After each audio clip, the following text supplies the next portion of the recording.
Hey everybody, my name is Deja and welcome back to my channel. Today I am talking about my favorite horror books ever. Today we're going to be talking about my favorite horror books ever, aka these are also recommendations. I feel like I have a very interesting horror taste and I recently only started reading horror. I would say that I started only actively reading horror like mostly last year in 2022. A little bit before then I read a couple, but most of these on the list are actually from last year or this year, so that's really interesting. But horror has become absolutely my favorite genre. I've always kind of like loved horror movies and TV shows. Well, actually, okay, as a child I used to be like a scaredy cat. I was like interested in horror, but I was like a scaredy cat. Like Monster House, if you guys know that animated movie, scared me. I wouldn't watch it all the way through, but like I think there was like something in me that like wanted to take back like being scared, and like so now I'm like a spooky girl. My boyfriend, he was like, Deja, like you're a weird girl, like you literally read these horrific horror books and you have fictional serial killers with weapons right above your bed as you sleep. And I'm like, okay, well you're not wrong. But so I just love the horror genre so much, and I think honestly it has so much diversity and it talks about so many different issues and you could have so many different varieties. So I ended up picking my top 15 to talk about with y'all today, and I'm so excited to just discuss these and write about them to y'all. And I do have interesting taste, so not all of these are going to be for everybody, but I still wanted to discuss them with y'all. Can we also appreciate these little skeletons on my shirt? I love them, okay? But the first one is Our Wives Under the Sea. This one is one that I just read this year, and I had to sit on this one to really love it. I love water horror, like ocean horror, because I have always been fascinated with the ocean so much. As a child, I literally would read ocean dictionaries where it would literally have like the animal and facts about the animal next to it for fun. Like that was what I did for fun. I love the ocean so much, and so I love ocean horror, even though we're not going to talk about the Deep Eye Net Cutter. That book is trash. Do not read it. But this one is a really good one. This one is kind of like a slower literary horror, and it kind of combines a love story as well. We follow two women that are actually married, and one of them went on this expedition underneath into the ocean, and she was gone for way longer than expected with like no communication. Her wife was super worried about her and everything like that, but she eventually does come back, and something about her is not right. Something about her is different, and her wife is trying to deal with these differences in her partner and how that's impacting her, but then also trying to figure out like what happened when she was down in the submarine and like what about her has changed. So we get kind of two different storylines where we follow the wife who went underneath the ocean. We follow her in the submarine and see what happened slowly. And then we also follow the other wife as she is dealing with the consequences of her partner's expedition into the ocean. This one is so good. It's pretty short, but I just loved the way that it weaved this love story in with horror, and I think love and horror go together super well. It's just so beautiful. And if you're looking for kind of like a more literary horror, something that's gonna have you thinking for a while, that's gonna stick with you and that has like ocean vibes, this one I highly recommend. And as I said, it's pretty short. It was actually I think the first book that I've read so far in 2023, and it really made a lasting impact on me. Another one I read this year is Slewfoot. This one is another one that I love. This is kind of spoiling some of my favorite books of the year when that video comes out, but I loved Slewfoot, and I did not expect to love it as much as I did, even though so many people I know have raved about this story. We follow this main character. Her name is Abatha. I remember this one takes place in 1666 in New England, after, you know, people have recently moved to America and they're kind of like more like colonies but not quite there yet. It's really early on in the days of America, and we follow our main character Abatha. She lives in kind of like a religious community more on the outskirts with her husband, and she is a little bit more outspoken, which her husband doesn't necessarily enjoy because the community very much looks down upon some of Abatha's actions and the way that she speaks up for herself, even though to us, like, what she does is very average and normal for today. For then it's not. And Abatha's also kind of like an outsider that married into this community, and they're just very religious, and her husband actually ends up dying, so she has to now take care of the estate and everything like that. But the way that she's treated by the community and also even like the relatives of her husband is really terrible, so she starts to connect with this otherworldly being. And this one is actually, nobody ever talks about it, but this is very much like a good for her revenge story. And I know some people don't really like historical stories, and this does get pretty historical. It's pretty slow in the beginning, and I just love the way the story went, the way that we saw Abatha develop her own like agency and her own personality in the confines of this very restrictive time for women, and the way that she was treated was absolutely horrific. And it really displays that women have been at the bottom of the totem pole for so long, and I just absolutely loved it so much. You know, this is written by a man, Rom. He did such an amazing job. And this otherworldly creature, I don't really want to talk too much about it and like spoil it, but I also really loved their character and like what they were going through.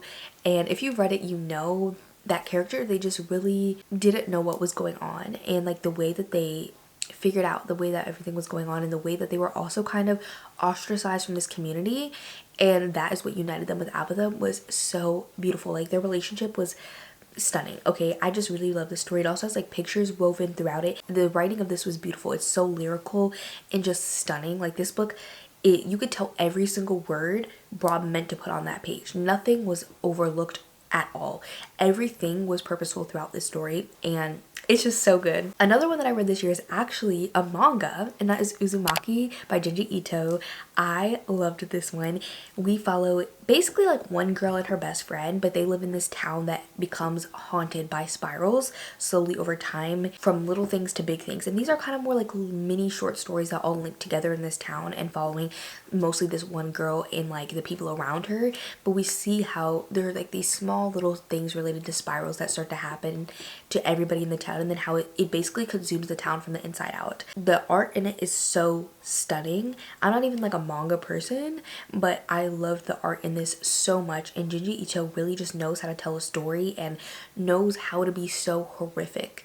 Like there's something about the story that is just horrifying to its core, and I think it's kind of mostly like the fear of the unknown, because even throughout the story, even to the very end, while you get answers to some things, there's still this horror of the unknown, and the fact that there could be something like this to happen to us. Like we never know, like that could really happen today and we would have no explanation, no reason why. And I think that's just like so horrifying and scary. This one actually like kind of bothered me a little bit, like it had me a little uneasy, and I just really like was shocked by the story, and some of the imagery was unreal. I remember I actually rated each individual like chapter slash story. I would definitely say the first half to me I enjoyed more than the second half, but I think the second half really brought the story together in a way that was really cohesive, and I enjoyed it a lot. I would highly recommend this one, even if you're not into manga, because I've only read like 2 manga including this one in my whole life, but this one was so good. Next up is like, I feel like I hope this is like my brand book. If it's not my brand book, I need to change something, and that is Things I've Gotten Worse Since We Last Spoke by Eric LaRocca. I made a whole guide to Eric LaRocca that's up on my channel if you want to check it out, but this one is my favorite one of his. I could put so many of his books on this list, but I chose to put just my favorite one of his, and this one was honestly like the book that changed me. Like it changed me so deeply. I read a couple horror before I read this one, but I never read anything like this before. There was just like some like, ooh, like I like horror, like I like the books, whatever. But this one like really is like what jump started me into like really loving horror and wanting to like dive into it fully, because the story is just so incredible, and I didn't know that horror could look like this in a book. So this one follows 2 women. One of them is selling an apple peeler on like eBay, and so the other one reaches out like, hey, like I want to buy this apple peeler, but then they start to like chat and like develop this really interesting relationship that talks about like submission and dominance, and the way that it goes in the end, it just had me gagged. I was shocked. I was baffled. I was quaking in my Crocs. Like it was literally insane.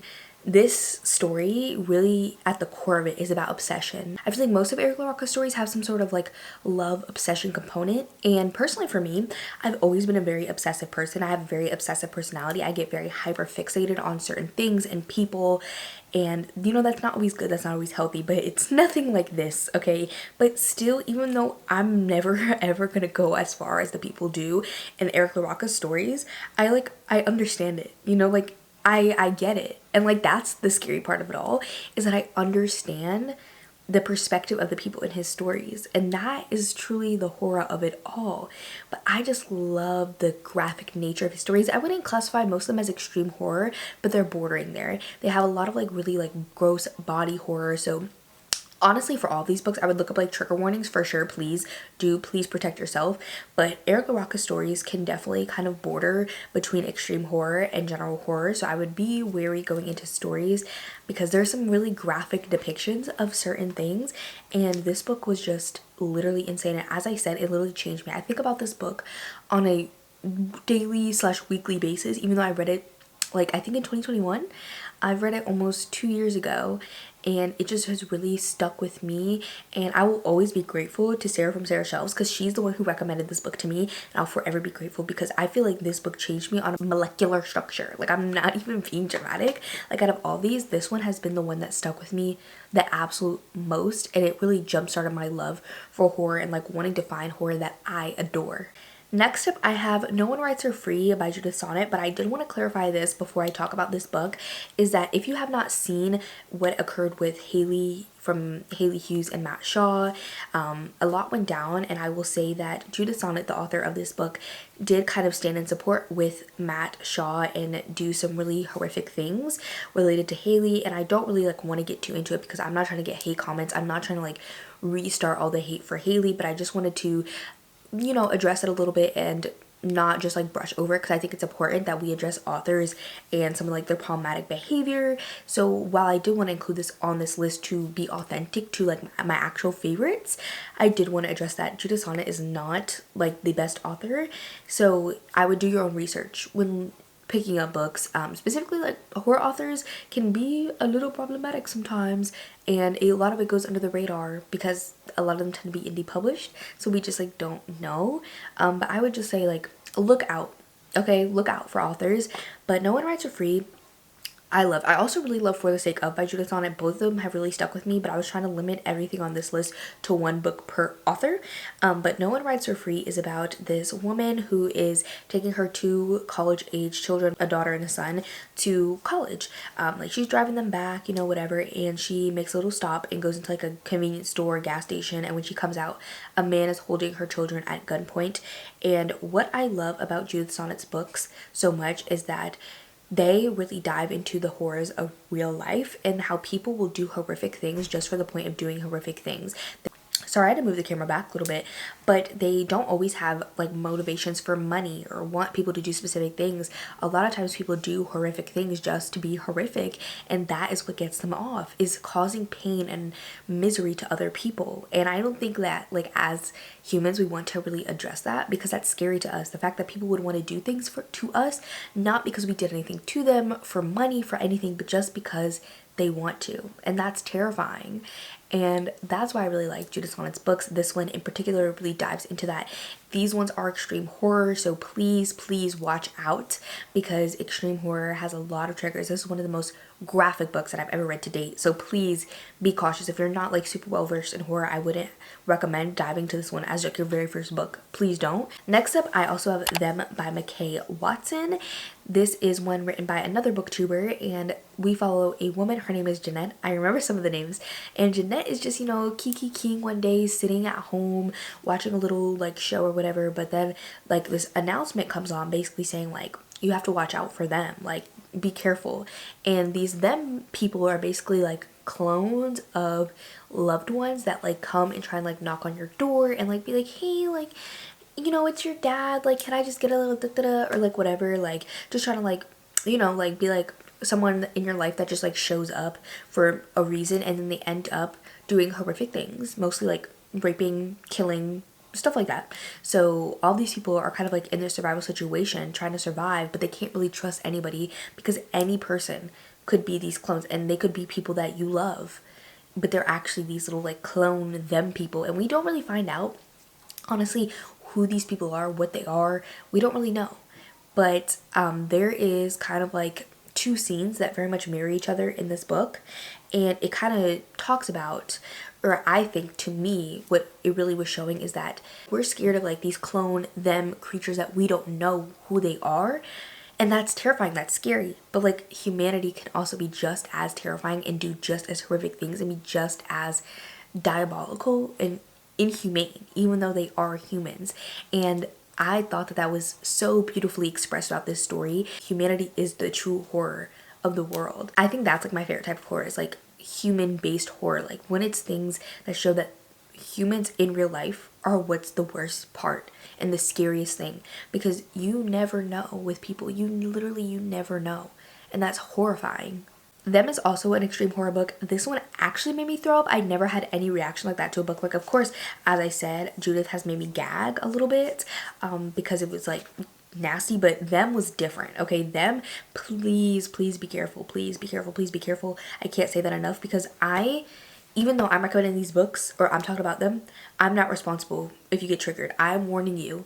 Okay, please look into it. Please be careful. But I'm not responsible. I'm not taking that responsibility. Next up is another one that I read this year as well. A lot of these I read this year, but this one is Cirque Berserk. This one's a lot lighter. Okay, definitely please be careful when you're going into any horror, but this one doesn't really have that many triggers. And this one's actually by a Black author, which I love, because my favorite type of horror is not like horror that has to do with race, usually, because that's like, it hits too close to home. You know what I'm saying? Like, it's very triggering to see like race being used in a horrific setting and like used as horror. And I feel like a lot of times it's also like, not always, but a lot of times I feel like horror with these kinds of themes are often written for white audiences and to educate white audiences and to make them feel the horror that Black people feel on a daily basis. So they're not always going to be my favorites, but this one doesn't really talk about race. Like, we do have a Black character and we do have a character that's also indigenous, but their race is not really like a part of the horror, which I enjoy. Like, sometimes I just want a little horror that has a Black character, and of course like talking about race is going to be part of their everyday life, but I don't want like the central horror to always be this. Like, I don't want it to always be race. Sometimes I just want them in a little fun little circus slasher. And that's what this was. It was a fun little circus slasher where we're following a group of teenagers, and they're like going for like their senior trip or something, their senior day, and it was kind of lame, and it's nighttime, but they still have like the bus that they rented, so they're like, okay, like we should do something else. Where should we go? And there is this abandoned like circus fair type thing called Cirque Berserk nearby, and it was abandoned because back in the 80s there was a group of 3 teenagers that worked at the circus itself who ended up killing people, and they just disappeared. A lot of people think that they like went on the run. Some people claim that they're dead, but there's also a rumor that they still kind of stay around and they still kill people, because people do go missing still by Cirque Berserk. And so they decide to go there, and let's just say not all of the things that are rumors are rumors. Some of them are true. And we do also get flashbacks to the 80s where we see these teenagers originally, and I love 80s vibes so much, and this one really had the vibes, and it's like a carnival circus kind of deal, which I absolutely love as well, and it's a slasher.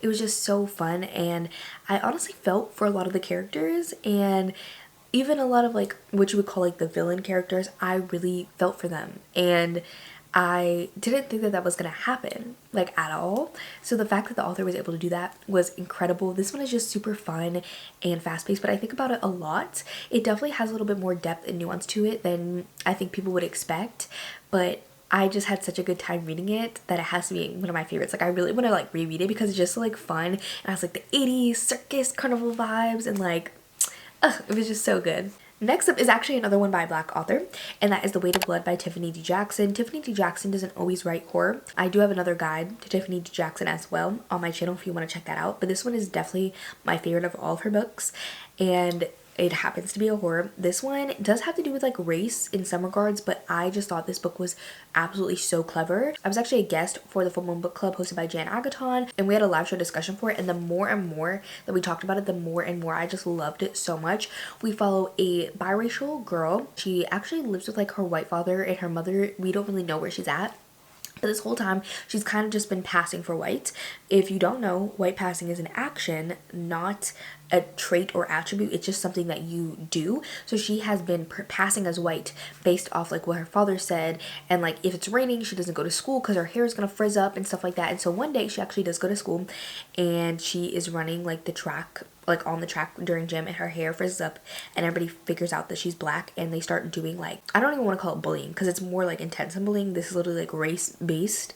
They do like horrific things to her, but the school kind of comes under fire for this, and this is taking place more modern day, but this is taking place in like a smaller southern town. So in these smaller southern towns, obviously segregation is outlawed, but they basically don't hold official proms, so in that way all of the white people in the town can like hold their own prom and just like not invite the black people, so like they have a white only prom. So since they're coming under fire, the school decides to host their first integrated prom, and our main character gets asked out by this actually like really popular black boy who has kind of like made his way through the white people, and like they actually like him, but I think it's because he's like an athlete. That happens a lot actually.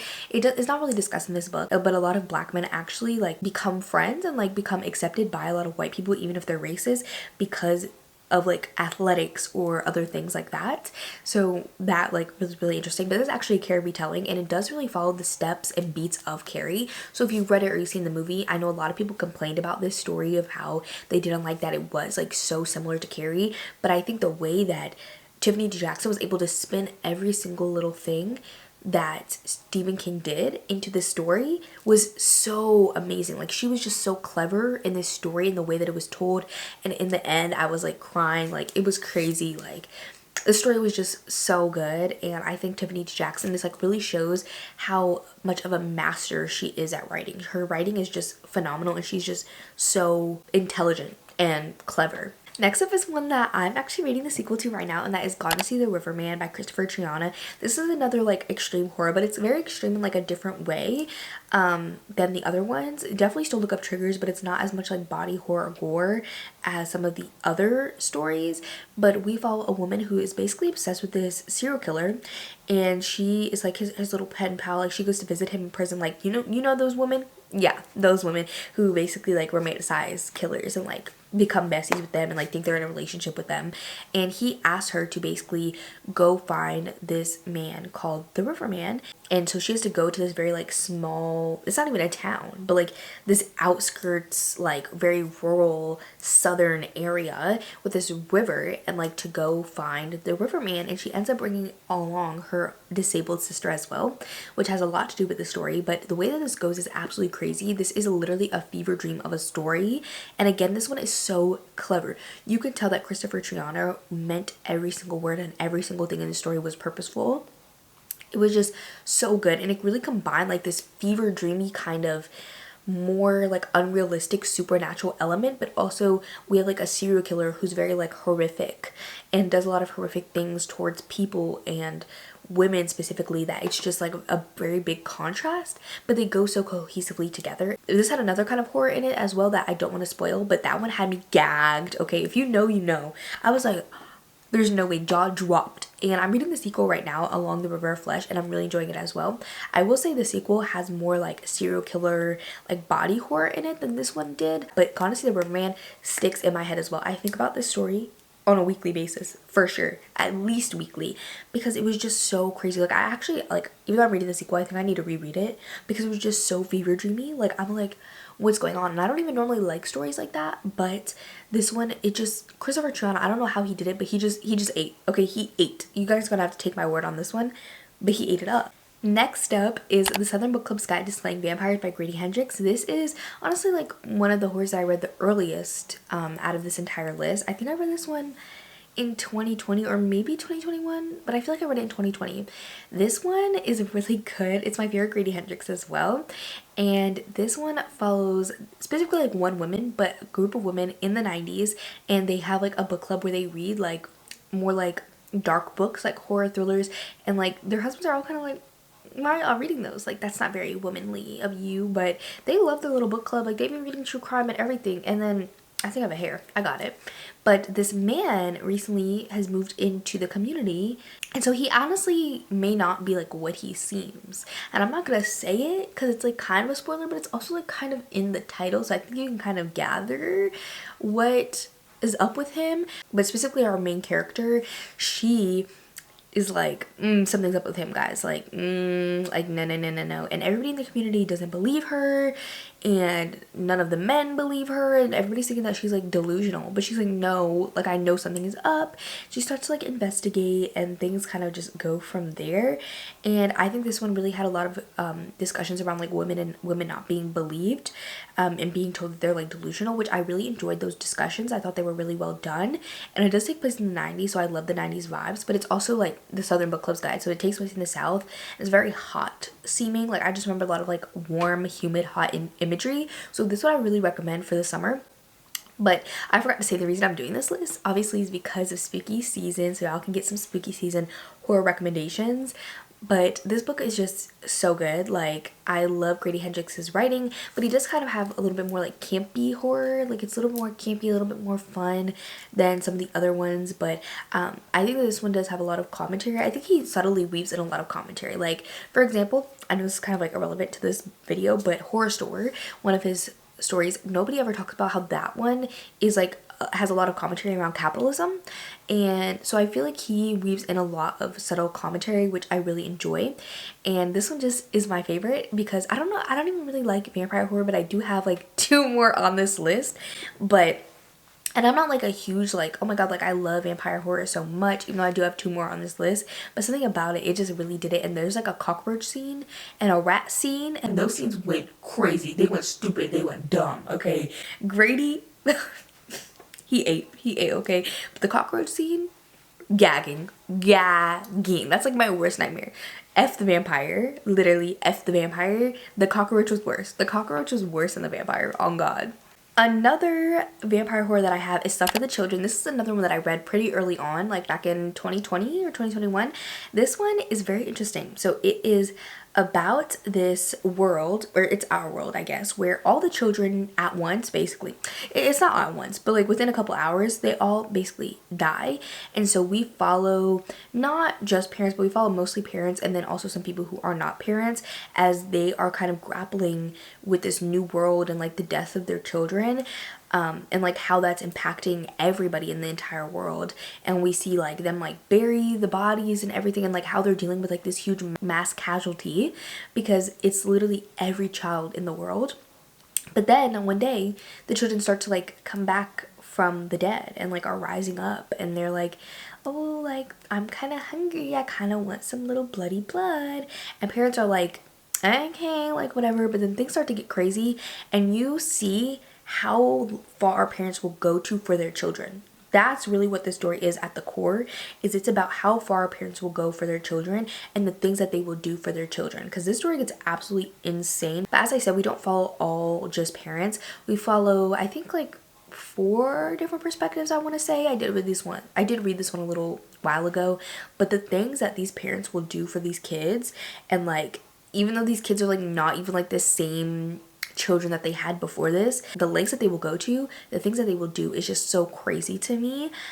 But like, I'm not a parent, so like I would never know. Like, I feel like my mama, she would do anything for me. I don't know if she would do all this, but I just know she would do so much for me. But like, it's just so crazy. Next up, I have The Year of the Witching. This one is actually a young adult horror, and I love this one. We follow another little girl, and this one kind of has like a similar setting, I would say, to Slewfoot. It is like a community that's very religious, like in the early like colonial days of America, and she is kind of like ostracized from this community because her parents, both of them, are like dead or like not around. Her mom, okay, let me set the scene. There's like this forest, okay, on the outskirts of the community, and they're like, you can't go in there, like there's horrific creatures, da da da da. And her mom like ends up kind of like going in there a lot, like before she was born, and she ended up having our main character with like an outsider, someone not from this community. So she, like, her whole family's kind of ostracized because of that, but you know, she is very much like looked down upon, and her mom was, I believe, executed, if I'm not mistaken. And so her family's just like not around. So her parents are really just like not around, but she does have family that helps take care of her. But she starts to kind of have like relations and like get closer to this boy who is like the son of like the head pastor or whatever you want to call it. But she also kind of starts to get drawn towards this forest just like her mother does, and this one does kind of lean a little bit more like paranormal, like supernatural, like I don't even want to call it cosmic, but like leaning slightly cosmic. It was just really different from anything that I read up until that point, and I just really enjoyed it a lot. This one's also by a black author, and our main character, she's black, so I think I just really enjoyed that as well. But something about the setting, I just really love like this early colonial setting. I think that it's really scary because I love like I'm really glad I was not born in that time. I'm really glad that I was born in the 21st century because I can't imagine like no electricity, no toilets, no communication, like no internet, like no nothing. Like that alone to me is terrifying. Like that's scary. And like you fighting for your life. Like if you get sick, like there's a good chance that you like actually like you die. Like you're fighting for food every day. So like that alone is scary to me. But then like, the way that this goes, it's also kind of like a good for her story in a way. So I really enjoyed that. And I think for a young adult horror, it has a lot to say and it's very poignant. So I really appreciate the way that Alex Henderson was able to craft the story in a way that not only young adults can enjoy, but also adults. This is like also another one of my favorite horrors. Like I know this list is about my favorite horrors, but I have like definitely I think like a top 5 or top 3, and this one's definitely like in that, and that is Into the Drowning Deep by Mara Grant. This one is another like ocean horror that has to do with like mermaids. So we follow this crew and they are going to go on like a boat above the Mariana Trench because in the past there was another crew that was doing a documentary on Mariana Trench because there was kind of rumors or theories that there might be like mermaids or sirens underneath in the Mariana Trench, and so they end up like going missing. Every single person on the boat gone, okay, in the original expedition. But there's kind of like footage of like some weird things occurring. So they're sending out this second boat to try and discover what happened to the first boat and see if there is actually mermaids or not. And a lot of the crew on the second boat are actually like related in some way to the first crew. So that was really interesting. And this book is pretty queer. It has a really big cast of characters, which is not always my favorite, but I still really just like love this one. And it also has sign language in it. There's some deaf characters in it, and they are brought on board because they believe that these mermaids, if they do exist, that they communicate through sign language. And so they bring these deaf experts on sign language onto the boat to, like, if they discover the mermaids and like are able to like communicate with them, that they would be able to do that. And so I love that representation because I took sign language in high school, and so that was just like another like additional layer to the story that like I loved. And something about it was just like horrifying. It is a little bit of a longer one and a slower build up, and like my mom, she didn't really like love this one. A lot of people don't love this one because it is very like science heavy. There's a lot of talk of like the ocean and like what all these different people on the crew are doing. There's a lot of talk of like what these people in the crew are doing related to like these mermaids and like the ocean and like all these different scientific things. But I love science. In another life, I think I would be like a marine biologist for real, because as I said, I love the ocean, and I actually like loved biology in high school. I love science, but like I can't deal with like the math, I can't deal with the physics, I can't. But if I could, I would definitely be like a marine biologist of everything else because I just love it so much. And yeah, this book is just, it literally has my heart. It's one of like the first horror that I read that I love, and I remember I set up my library one year to be so spooky, and it was stunning. Like I did such a good job that year. And there's actually like a reel that I have of like spooky recommendations that I made, and I remember like it being like that night, and I was doing reading sprints. Like I have such core memories with this book, and I think I've read it like in one night and it's pretty long, like 1 or 2 nights, and it's just so good. Like if you like ocean horror, recommend this one for sure. We only have 2 more left, guys. So the next one is To Be Devoured, and this one is actually like another novella. It's super short, and this one again is kind of like about obsession. I feel like there's a lot of common themes. And so To Be Devoured is about a couple, and so one of them kind of has some like weird fascinations with like vultures and stuff like that, and she's just like a little off and a little strange, but she gets hyperfixations on a lot of different things, and right now it just happens to be vultures. But she kind of becomes obsessed with like scavenging and like starts to do some like weird behaviors that kind of resemble vultures, and the obsession with them becomes very intense and very extreme, and it definitely impacts her relationship with her partner significantly, and that obsession really takes over her entire life. And I just really love the story. I think that the way that it unfolds is so unique and different, and I think that it was just so intelligently done, the way that it just unfolds. And like, this character is literally like, you could tell like she's really not mentally okay. Like, her mind is just like really like a delusion. Like, I don't know, like I don't know like what mental illness this girl has, but she's definitely like not living in reality, and we kind of get wrapped up into that too. You don't know what's reality, what's fiction, and you start to like believe the things that the main character is believing, but she may not be believing things that are actually real. And it's just crazy the way that it unfolds. It's so good. I highly recommend. And then the last one is kind of like a genre bender.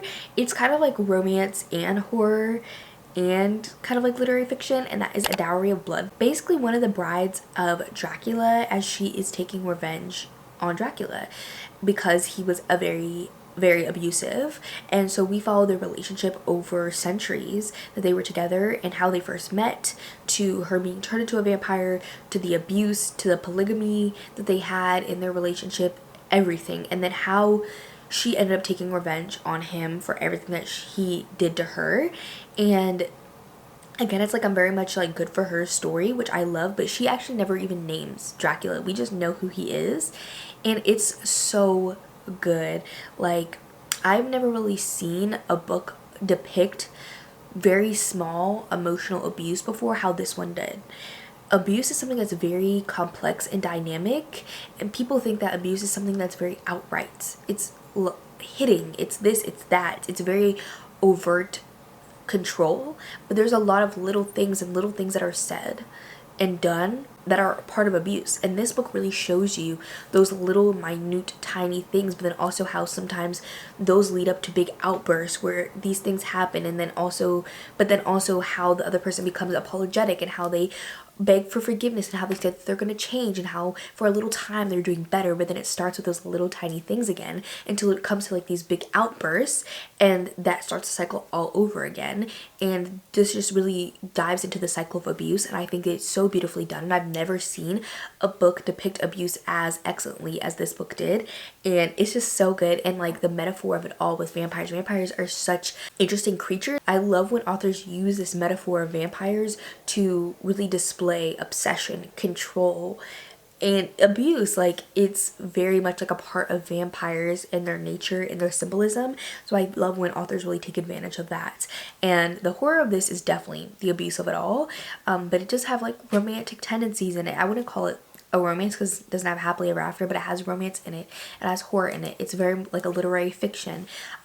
I highly recommend this one as well, especially if you are looking for something that's really going to show you what abuse is really like. So those are my top 15 horror books. I hope that you guys enjoyed this list and you got some recommendations for spooky season. So I think for today, if you made it to the end, just leave the little blood drop emoji down below, because of the vampires, there's so many things I could have chosen, but for the vampires and like horror, blood. As I said, that's all that I have for this video. I hope that you guys enjoyed, and I will see y'all in my next one. Bye everybody!